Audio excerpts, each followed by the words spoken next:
오늘 읽은 본문 사무엘하 6장 1절에서 10절을 중심으로 해서 교회는 부단히 개혁되어져야 한다, 이 주제로 말씀을 드리겠습니다. 유대 나라의 초대왕 사울이 전쟁에서 죽었습니다. 사울이 죽자 다윗은 남쪽 유다 지파를 중심으로 해서 헤브론에서 왕이 되었습니다. 북쪽에는 사울의 아들 이스보셋이 마하나임을 수도로 정하고 왕이 되었습니다마는 다윗은 이 분단된 조국을 피 흘리지 아니하고 통일했다고 했습니다. 다윗이 이제 유다와 이스라엘에 통일된 왕국의 왕이 되었지만은 여전히 문제가 있었습니다. 수도를 어디로 정하느냐? 남쪽 유다를 중심으로 해서 헤브론에 정하면은 지지 기반은 좋습니다. 그러나 북쪽 이스라엘 사람이 반대합니다. 북쪽의 마하나임으로 정하면 남쪽 유다가 힘들고 다윗의 지지 기반이 없습니다. 다윗은 수도를 헤브론으로 정하지도 아니었고 마하나임으로 정하지도 않았습니다. 남쪽과 북쪽 그 중간에 아직 점령하지 아니한 시온이라는 성이 있었는데 그곳을 수도로 점찍었습니다. 시온은 그때까지 여부스족이 살고 있었습니다. 시온은 삼면이 계곡으로 되어 있는 자연 요새지입니다. 적군이 침략할 수 없는 완벽한 요새지입니다. 고대는 전쟁이 많았습니다. 그러므로 고대 도시는 대개 평지에 건설된 것이 아니라 산의 칠부 능선에 건설했습니다. 높은 곳에 있어야 밑에서 기어 올라오는 적을 쉽게 격퇴시킬 수 있습니다. 시온성이 바로 그러한 도시입니다. 다윗이 이 성을 공격했습니다. 그때 시온에 살고 있는 여부스족이 다윗을 이렇게 조롱합니다. 공격해보라. 소경과 절뚝발이라도 너희를 물리치리라. 다윗이 여부스 사람들에게 조롱당했습니다.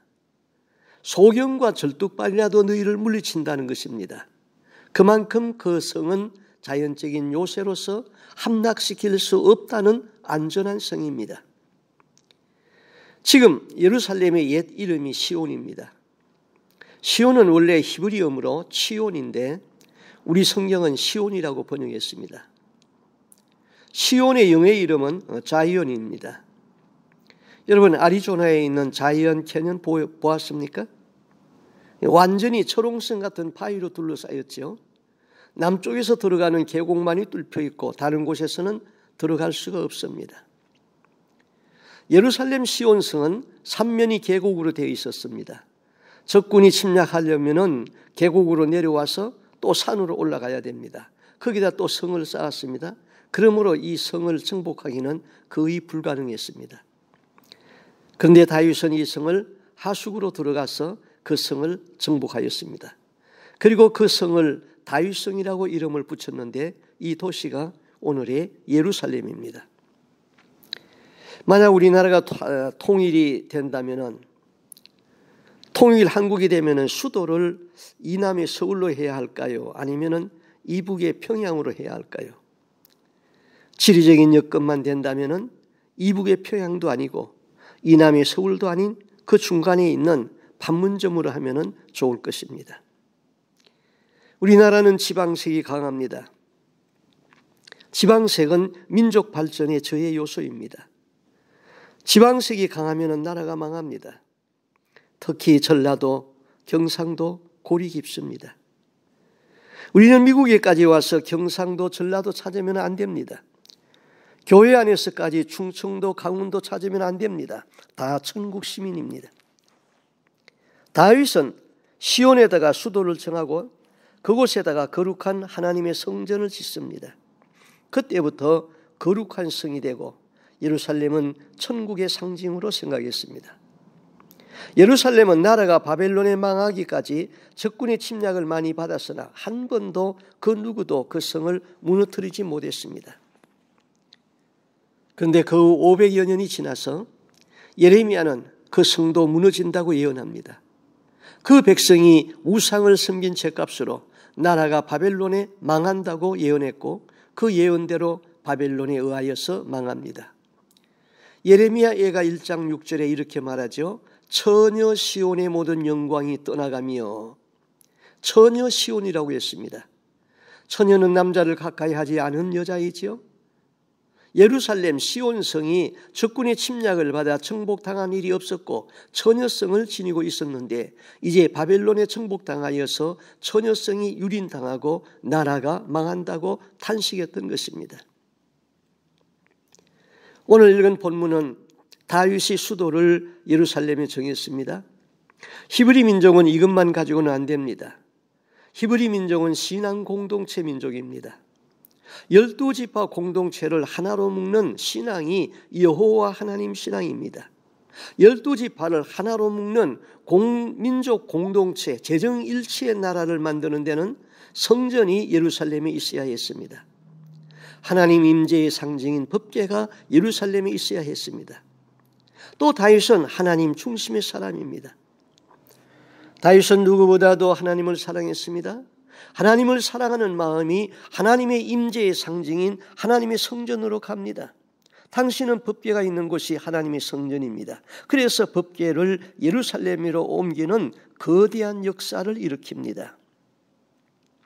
6장 1절 말씀, 다윗이 이스라엘에서 뺀 무리 3만을 다시 모으고 일어나서 그 함께 있는 모든 사람으로 더불어 바알레 유다로 가서 거기서 하나님의 궤를 메어 오려 하니. 지금 법궤는 남의 나라에 가 있는 것이 아닙니다. 자기 나라 다윗이 다스리는 나라에 있었습니다. 법궤를 가지고 오려면 사람 몇 명 보내서 가지고 오면 됩니다. 그런데 왜 3만 명의 군인을 동원시켰을까요? 또 수많은 악기가 동원되었습니다. 수금, 비파, 소금, 양금, 재금, 이름 모르는 악기들이 동원되어서 하나님을 찬양합니다. 온 민족이 동원되는 축제가 벌어집니다. 새 수레를 마련하고 법궤는 새 수레에 실었습니다. 사울왕 시대를 거쳐서 70년 동안 법궤를 지키던 아비나답의 아들 우사와 아효가 법궤를 실은 소를 몰았습니다. 군악대가 찬양합니다. 3만 명의 군인이 사열 행사를 합니다. 수많은 군중이 이 거대한 행사를 보려고 운집했습니다. 다윗이 언약궤를 모시겠다는 열심은 지대하였습니다. 다윗은 왜 이렇게 거창한 행사를 했을까요? 이유는 하나입니다. 다윗은 하나님을 사랑했기 때문에 하나님을 기쁘시게 하기 위해서입니다. 그런데 문제가 생겼습니다. 그날의 행사가 완전히 망가지는 문제가 생겼습니다. 6절에서 7절 말씀, 저희가 나곤의 타작마당에 이르러서는 소들이 띠므로 우사가 손을 들어 하나님의 궤를 붙들었더니 여호와 하나님이 우사의 잘못함을 인하여 진노하사 저를 그곳에서 치시니 저가 거기 하나님의 궤 곁에서 죽으니라. 법궤가 나곤의 타작마당에 이르렀을 때에 돌발적인 사건이 일어났습니다. 소들이 뛰었다고 했습니다. 법궤 운반 책임을 맡은 우사가 반사적인 행동으로 법궤가 수레에서 떨어지지 아니하도록 법궤를 잡았습니다. 그 순간 하나님은 우사를 치셨습니다. 우사가 그 자리에서 꼬꾸라져 죽었습니다. 그래서 다윗은 그것을 베레스 우사라고 불렀습니다. 우사를 침, 이런 뜻이지요. 다윗은 두렵기도 하고 하나님이 너무 섭섭했습니다. 하나님을 사랑하는 마음으로 이 거대한 행사를 시작했는데 하나님은 어찌 그렇게도 다윗의 마음을 몰라주고 우사를 치셨습니까? 일이 낭패로 돌아가게 했습니까? 그 백성 앞에서 임금의 체면을 구겨놨습니까? 다윗은 우사가 법궤 앞에서 죽는 것을 보고 하나님, 이건 너무하지 않습니까? 다윗이 그런 생각을 했습니다. 다윗은 하나님을 사랑해서 이 일을 시작했습니다. 그런데 하나님이 이 일을 이렇게 난처하게 만들었습니다.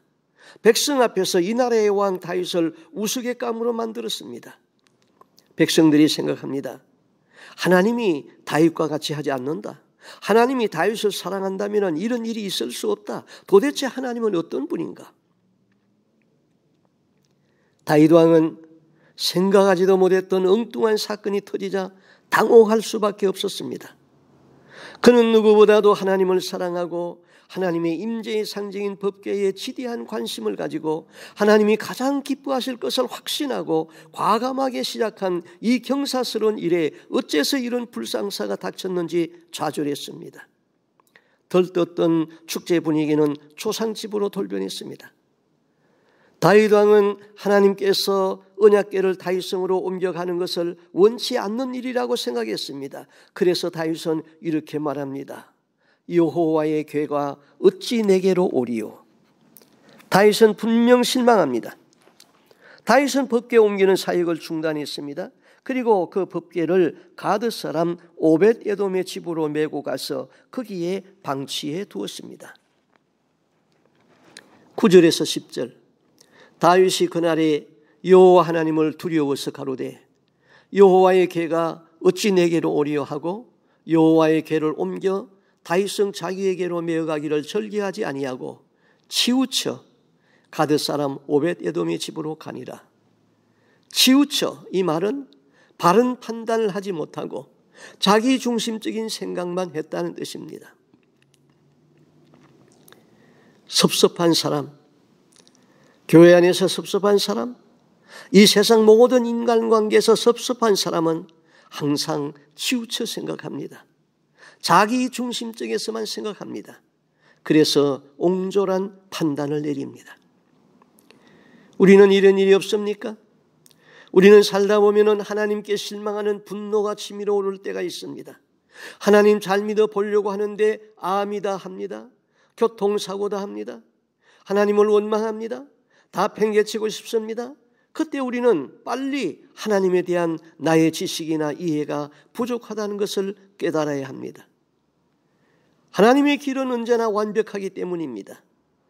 내게 아무리 큰 열정이 있어도 하나님께 대한 지식이 부족할 수 있습니다. 하나님은 나를 사랑하시기에 내 영혼이 망하지 않게 회개를 요구하시는 일이 있습니다. 법궤는 다윗성으로 오지 아니하고 오벳 에돔의 집으로 갔습니다. 그런데 석 달 만에 오벳 에돔의 집은 법궤로 인하여서 하나님의 복을 받았다고 했습니다. 여호와께서 하나님의 궤를 인하여 오벳 에돔의 집과 그 모든 소유에 복을 주셨다 한지라. 그 복이 무슨 복일까요? 제국이 받아야 할 복을 오벳 에돔의 가문이 받게 되었습니다. 오벳 에돔의 가문이 잘되고 복받는 이야기가 다윗의 귀에까지 들어갔습니다. 다윗은 하나님이 주시는 복을 놓치지 않는 사람이지요. 성경은 오벳 에돔은 능력이 있고 그 직무를 잘 감당했으며 하나님이 오벳 에돔에게 복을 주셨다고 했습니다. 자, 70년 동안 법궤를 모셨던 우사의 가문은 베레스 우사, 하나님이 쳐서 죽이시고 하나님을 사랑해서 하나님 임재의 상징인 법궤를 예루살렘으로 옮기는 큰 역사를 일으켰던 다윗은 백성에게 웃음거리가 되고 오벳 에돔은 법궤로 말미암아 복을 받았습니다. 사람이 복을 받을 때는 복을 받을 만한 이유가 있습니다. 또 복이 떠날 때는 그 이유가 있는 것입니다. 다윗은 서기관과 제사장들을 불렀습니다. 그리고 그 법궤를 연구시켰습니다. 어떻게 해서 소들이 뛰었는가? 어떻게 해서 우사가 죽었는가? 어떻게 해서 오벳 에돔의 집과 그 모든 소유는 하나님의 복을 받았는가? 다윗이 깨달은 것이 있었습니다. 법궤는 소들이 끄는 수레에 실는 것이 아니었습니다. 법궤는 고리가 달려있고 그 고리에 채를 끼워서 레위 지파 고핫 자손이 어깨에 매도록 율법에 기록되어져 있습니다. 민수기 4장 15절, 행진할 때에 아론과 그 아들들이 성소와 성소의 모든 기구 덮기를 피라거든 고핫 자손이 와서 맬 것이니라. 그런데 다윗은 그 법궤를 수레에다 싣고 소들이 끌도록 한 것입니다. 다윗이 두 번째 법궤를 옮길 때는 3만 명의 거대한 군인이 없었습니다. 법궤를 수레에 싣지 아니했습니다. 성경대로 제사장들이 그 법궤를 메었습니다. 처음 법궤를 수레에 실었을 적에 왜 하나님께서는 우사와 충돌하였는가? 왜 우사를 땅바닥에 내팽개쳐서 죽였습니까? 이것은 우사의 거만한 행동을 치신 것입니다. 저희가 하나님의 괴를 새 수레에 싣고 산에 있는 아비나답의 집에서 나오는데 아비나답의 아들 우사와 아요가 그 새 수레를 모니라. 다윗이 아비나답의 집에 도착하였을 적에 하나님의 언약궤가 이미 새 수레에 실려 나왔습니다. 이는 우사와 아효의 소행이었습니다. 우사와 아효의 그 당당한 유세 앞에 다윗도 이의를 제기하지 못했습니다. 이미 법궤가 아비나답의 집에 있은 지 70년이라는 세월이 지났기 때문입니다.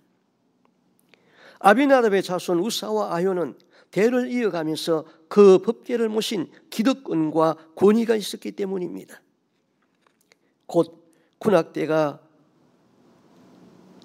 연주가 시작되면서 행진은 시작되었습니다. 이때 우사와 아효의 위치는 언약궤의 앞과 뒤였습니다. 다윗은 이 언약궤, 이 법궤를 모시기 위하여서 예루살렘에서 3만 명의 대군을 동원하여 내려왔습니다. 그 위세는 사기가 하늘에 닿았습니다. 모든 백성은 일생 처음 보는 축제의 구경꾼으로 운집되었습니다. 백성은 법궤를 가운데 두고 열광적으로 환호하였을 것입니다. 그날의 스포트라이트를 한 몸에 받은 사람은 법궤의 앞뒤에 있는 우사와 아효이었습니다. 소들이 뛰었다. 원문의 의미는 휘청거린다, 그런 의미입니다. 멍에를 맨 소가 법궤가 떨어질 정도로 뛸 수가 없습니다. 다만 다리가 휘청거린 것뿐입니다.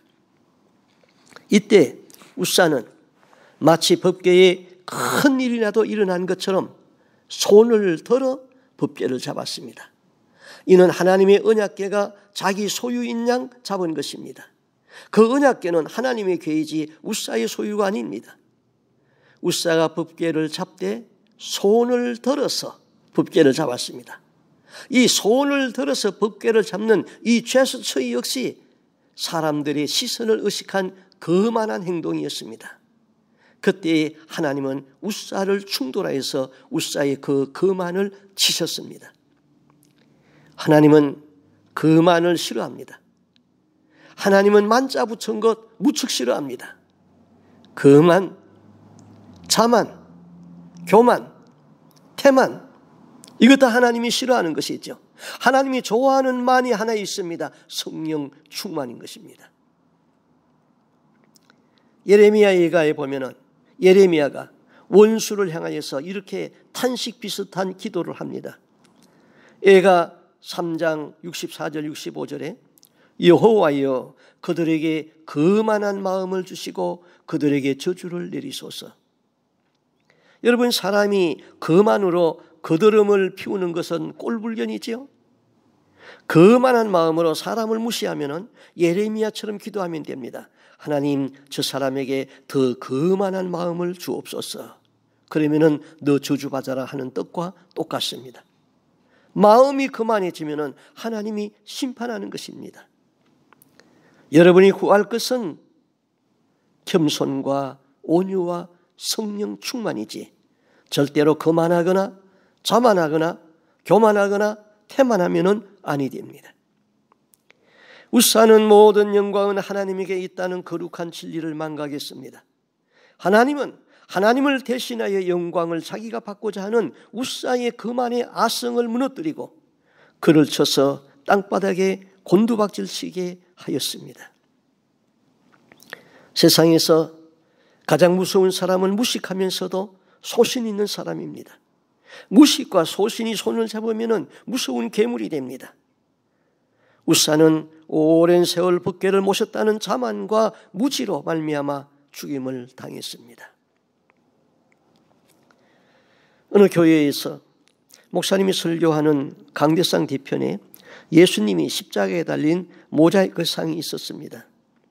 그런데 한 꼬마아이가 엄마와 함께 앞자리에 앉아서 예배를 드리면서 자꾸 고개를 왼쪽으로 오른쪽으로 돌리면서 가만히 앉아있지를 못합니다. 목사님이 설교에 거슬렸는지 설교를 중단하고 꼬마에게 말했습니다. 야 꼬마야, 가만히 앉아있으려면아 그때 이 꼬마가 대답을 했습니다. 목사님 때문에 저기 예수님이 안 보여요. 꼬마는 예수님을 보는데 목사가 앞에 서서 움직일 때마다 예수님이 가려져서 꼬마는 고개를 이리저리 돌리며 예수님을 보았던 것입니다. 목사님 때문에 저기 예수님이 안 보여요. 의미 있는 말입니다. 목사는 성도들이 예수님을 볼 수 있도록 해야 되는데 예수님을 못 보도록 하고 있습니다. 예수님이 받을 영광을 목사가 다 받고 있지는 않습니까? 교회를 섬기는 장로나 지사님들은 성도들이 예수님을 보도록 하여야 하는데 왜 내게 스포트라이트이 비치지 않게 하느냐고, 왜 나를 알아주지 않느냐고 내심 불평하고 있지 않습니까? 그 다음 다윗은 그 법궤에 대한 지식이 없었습니다. 하나님을 섬기는 열심은 지식을 동반해야 됩니다. 무지는 불신앙의 죄와 버금갑니다. 호세아 선지자는 말했습니다. 호세아서 4장 6절, 내 백성이 지식이 없으므로 망한다 그랬습니다. 다윗은 하나님을 사랑하고 하나님을 위해서 열심을 내었습니다. 그러나 그 법궤에 대한 지식이 없었던 것입니다. 그 법궤를 옮길 적에는 수레에 실는 것이 아니라 제사장들이 어깨에 매도록 되어 있습니다. 하나님은 하나님을 섬기는 열심히 앞서 하나님 아는 지식을 요구하고 있습니다. 사도 바울은 하나님을 향한 열심이 대단했지요. 그러나 그리스도를 아는 지식이 없어서 믿는 자를 핍박하고 사람을 죽였습니다.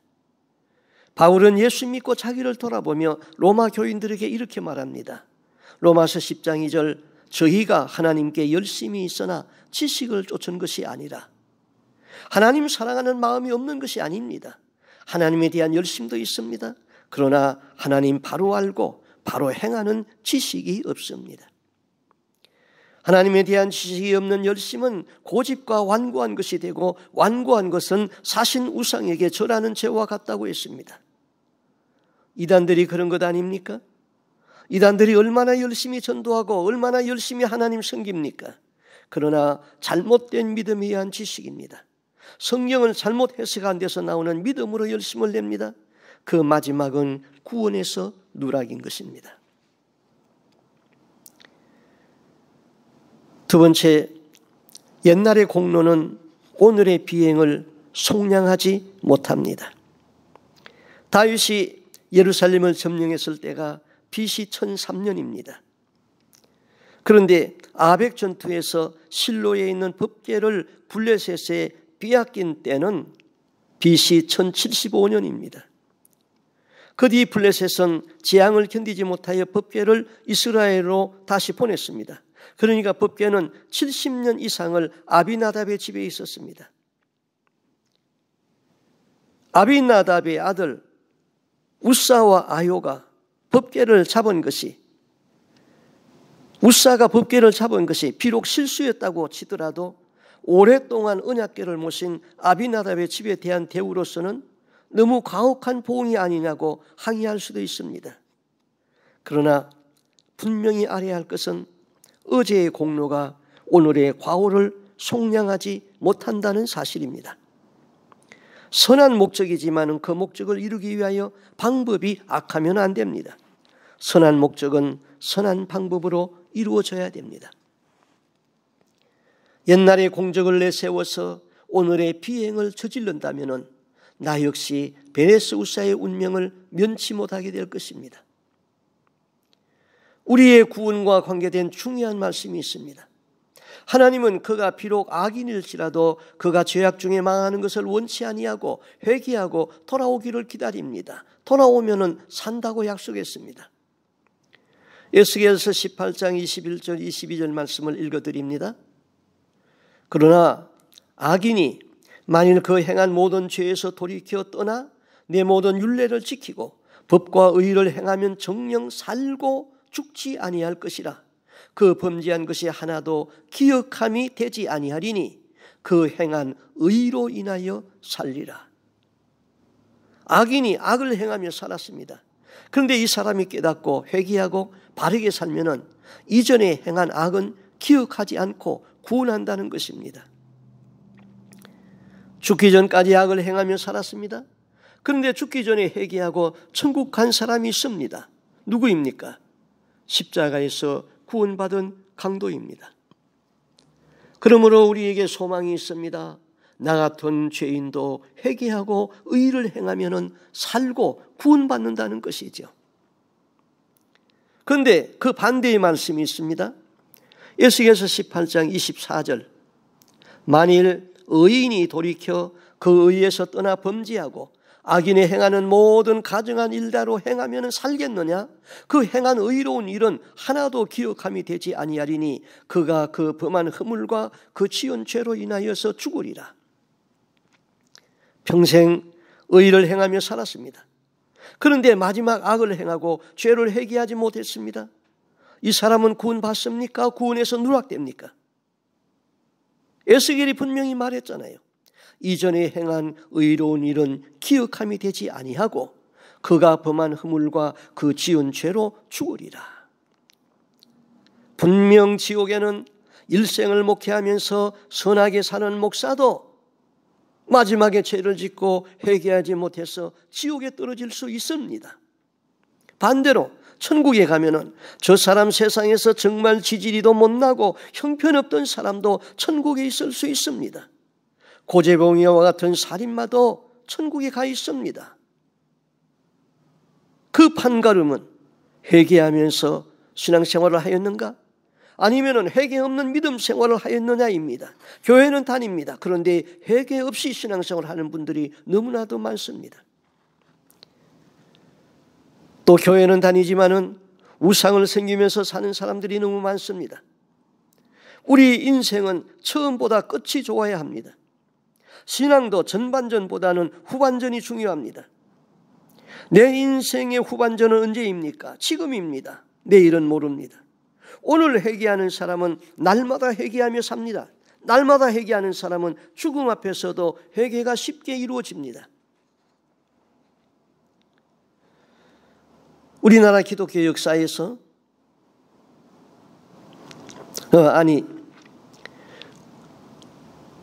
기독교 역사에서요, 이 중세 시대에 천주교회가 부패하고 타락했을 적에 루터를 통하여서 개혁의 기치를 들었습니다.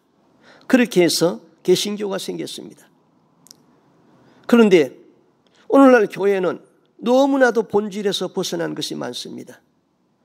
교회가 세상에 빛이 되지 못하고 불이 꺼졌습니다. 그런데 어두움 안에 있기 때문에 잘못된 것이 보이지 않습니다. 남한의 교회보다 오히려 이북의 지하교회가 더 순수하여졌습니다. 그들은 오직 예수님만 생각합니다. 남한의 교회는 돈, 명예, 인기, 교회의 대형화 이런 것으로 인하여서 변질되었습니다. 예수 믿으면 복 받는다는 기복신앙과 번영의 신학은 있는데 예수님이 명한 자기 희생과 좁은 길은 버렸습니다. 어느 교회 갔더니 화장실 안에 거울에 금이 갔습니다. 그 교회 성도들은 늘 보는 것이기 때문에 신경 쓰이지도 않고 거울에 금이 갔다는 것도 아무렇지도 않습니다.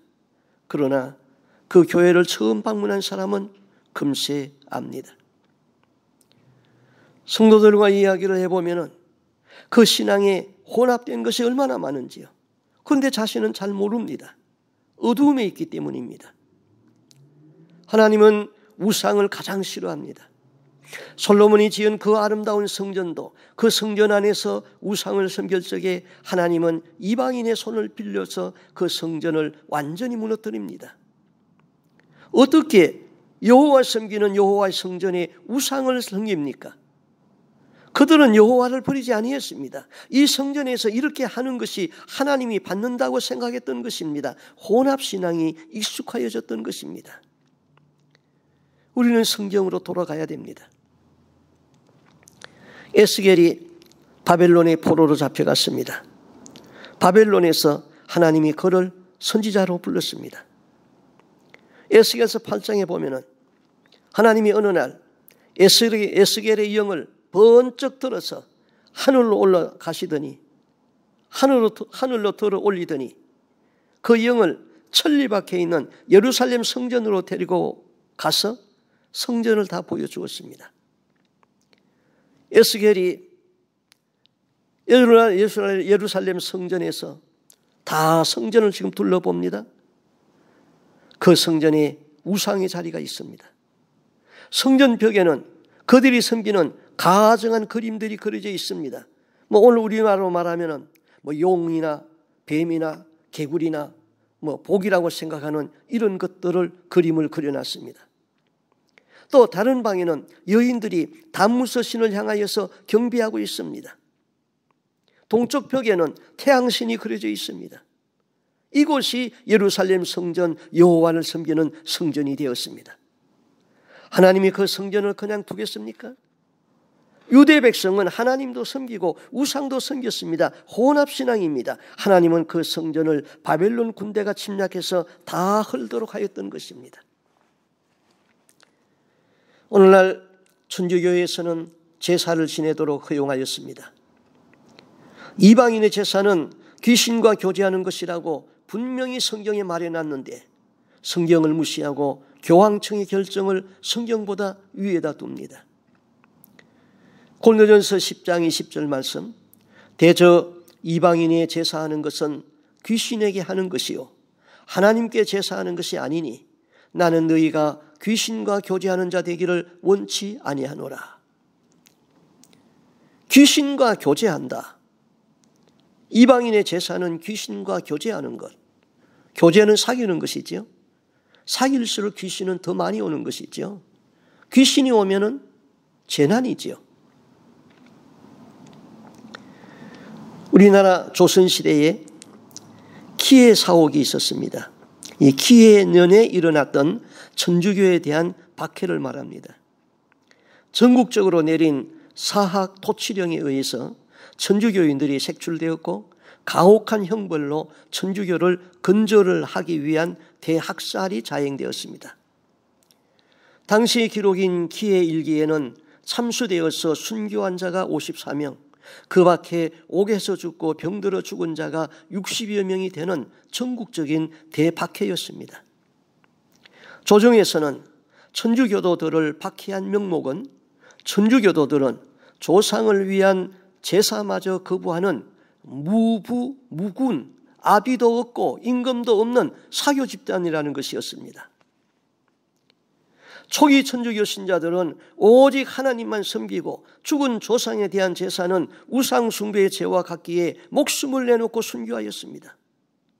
그런데 오늘날 천주교회는 제사는 그 나라의 문화로 수용하였습니다. 제사는 그 나라의 문화이니 우상 숭배가 아니라는 것입니다. 천주교에서는 그것은 그 나라 문화다 하면은 죄가 아니라고 수용합니다. 각 나라마다 미신적인 우상 문화가 있습니다. 그것을 다 그 나라 문화로 수용하니 예수 믿기가 얼마나 수월합니까? 핍박받을 일이 없습니다. 우리나라 제사는 조선의 문화이니 제사 지내도 된다는 것입니다. 그러나 귀신도 섬기고 하나님도 섬기는 혼합신앙으로는 구원받을 수 없다는 것이지요. 그러면 개신교는 어떻습니까? 개신교에서는 제사는 우상숭배의 죄로 간주해서 제사 지내지 않습니다. 그러나 대신 추모 예배, 장례 예배, 예배만 붙이면 다 통과됩니다. 출판 감사 예배, 성진 감사 예배, 예배라는 이름으로 사람 높이고 사람 자랑하고 있는 것입니다. 죽은 자를 기념하여서 드리는 추모 예배 하나님이 안 받습니다. 그 죄는 우상숭배와 같습니다. 예수님은 나를 기념하라고 하였지 죽은 자를 기념해서 그 사람이 죽은 날짜에 모여서 찬송하고 예배한다고 그 예배 받습니까? 그것은 혼합신앙입니다. 회개가 이루어지지 않으면 천국 들어갈 수 없다는 사실입니다. 회개가 중요합니다. 그 추모 예배에 대해서는 제가 시간 관계상 다 설명할 수 없으니까 네 영혼을 관리하라, 이 책에서 자세히 기술해 놓았습니다. 이 책을 참고하십시오. 천주교회는 죄를 문화로 덮으려 하고 개신교에서는 죄를 예배로 덮으려고 합니다. 우리 신앙의 선배 때부터 너무 익숙하게 관습이 되었기 때문에 죄를 죄로 모르는 것이지요. 그래도 기도하는 사람, 영적인 사람은 금세 깨닫는데 왜 교회가 인본주의적인 생각을 하는지 너무나도 안타깝습니다. 그렇게 우상 숭배하고도 천국 들어갈 수 있다면 얼마나 좋겠습니까? 그러나 구원은 100% 순금같이 순수하여야 구원받습니다. 성경을 읽어보면 시체는 부정하다고 그랬습니다. 그런데 성도들이 죽으면 장로나 목사가 소천하면 그 시체를 거룩한 성전으로 가지고 들어와서 성전 안에서 예배를 드립니다. 성경 어디를 봐도 시체는 부정하다고 그랬어요. 하나님이 그런 예배 안 받습니다. 장례 의식은 있을 수 있습니다. 그러나 장례 예배는 성경에 없습니다. 성경에 어디에 장례 예배가 있다는 것 어디가 있습니까? 장례 의식은 한 일이 있습니다. 퓨니럴 서비스는 있을 수 있어도 퓨니럴 워십 서비스는 있을 수 없다 이 말입니다. 예수님도 말씀했잖아요. 한 제자가 너 나를 따르라. 예수님이 그러니까 내 부친을 장사하고 난 후에 주님을 따르겠습니다. 예수님 뭐라고 말씀했어요? 죽은 자로 죽은 자를 장사하게 하고 너는 나를 쫓아라. 그런 것은 영이 죽은 자가 죽은 자를 장사하도록 두고 너는 거기에 상관하지 말고 나를 쫓아라고 했습니다. 장례식장에 가서 꽃 한 송이를 관 위에 얹도록 꽃을 나눠줍니다. 뭐 죽은 자에게 예의로 꽃 한 송이 놓는 것 그것이 죄입니까? 그럽니다. 죽은 자에게 바치는 것은 음식이든 꽃이든 우상의 제물입니다. 이런 것들이 너무나도 문화로 익숙하여졌습니다. 익숙하다고 옳은 것은 아닙니다. 그런데 오늘날 그런 일을 장례 문화다 그럽니다. 문화라는 말로 덮으면 다 죄가 아닌 것인 양 합니다. 문화라고 해서 죄가 아니라는 말은 없습니다. 이북에 김일성 동상 앞에서 머리를 숙이는 것은 우상숭배의 죄라는 거 다 압니다. 그런데 죽은 자의 시체나 사진 앞에서 머리를 숙입니다. 그 앞에서 기도합니다. 그것은 죄가 아니랍니다. 인간적인 정의라고 합니다. 이렇게 내 생각대로 예수 믿고 우상숭배를 하다가 구원에서 낙오되고 지옥의 영원한 형벌을 받는다면 그 억울함을 어떻게 할 것입니까? 안타까워서 제가 하는 말은 하나님 아버지 죽기 전이라도 깨닫게 회개하게 하여 주옵소서. 그 기도밖에 나올 수 없습니다. 익숙하여지면 개혁이 안 됩니다. 그러나 익숙하다고 옳은 것은 아닙니다. 교회 전통으로 해왔기 때문에 익숙해져서 개혁을 하려는 사람을 정죄하기 쉽습니다. 우상 숭배하다가 회개가 안 돼서 구원에서 낙오되고 지옥 가서 몰랐다고 후회하지 마십시오. 우리는 성경이 우리 신앙의 기본입니다. 성경을 연구하고 성경으로 돌아가는 개혁운동이 날마다 이루어져서 우리는 한 사람도 구원에서 낙오됨이 없이 다 천국 백성이 될 수 있기를 간절히 소망합니다. 아멘. 기도하겠습니다. 하나님 아버지, 우리는 하나님 앞에 겸손한 자태로 날마다 온유하고 겸손함으로 주님을 섬겨야 되는데 우리 마음속에는 거만도 있고 자만도 있고 교만도 있고 태만함이 있었습니다. 주여 이 시간 우리의 마음을 부드럽게 하여 주옵시고 우리에게 새 마음을 주시고 우리로 하여금 몸가짐을 항상 낮은 데 두게 하시며 겸손하게 주님을 섬기게 하여 주시옵소서. 하나님 섬기는 열심은 하나님 아는 지식에 근거하여서 하나님 앞에 열심을 내게 하여 주옵소서. 오늘 우리에게 성령의 빛으로 충만케 하여 주어서 어두움이 들어오면 이 어두움은 빛 가운데서 녹아지는 역사가 있게 하여 주시옵소서. 오늘날 교회 안에는 우상 숭배의 관습이 너무나도 그대로 있습니다. 개혁하려는 사람을 오히려 정죄하고 있습니다. 주여, 익숙하다고 옳은 것은 아니라는 것을 깨닫고 성경으로 돌아가게 하여 주시옵소서.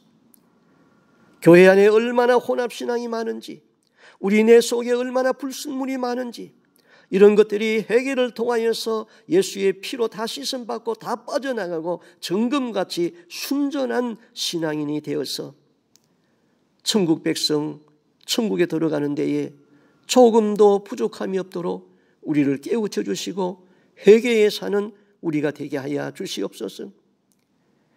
오늘이 내 인생의 마지막 후반전인 줄 알고 오늘도 회개하고 날마다 회개하는 사람은 죽음 앞에서도 회개가 이루어지고 그 영혼이 거뜬히 천국에 들어가는 것을 믿습니다.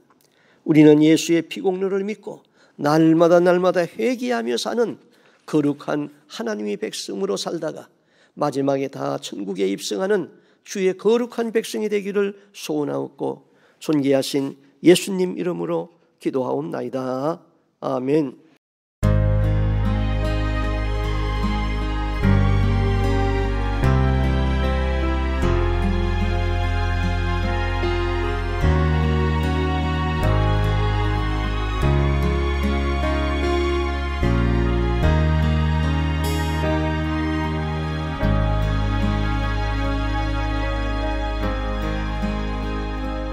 어둠 속 헤매이던 내 영혼 갈 길 몰라 방황할 때에 주의 십자가 영광의 그 빛이 나를 향해 비추어 주셨네. 주홍빛보다 더 붉은 내 죄 그리스도의 피로 씻기어 완전한 사랑 주님의 은혜로 새 생명 주께 얻었네.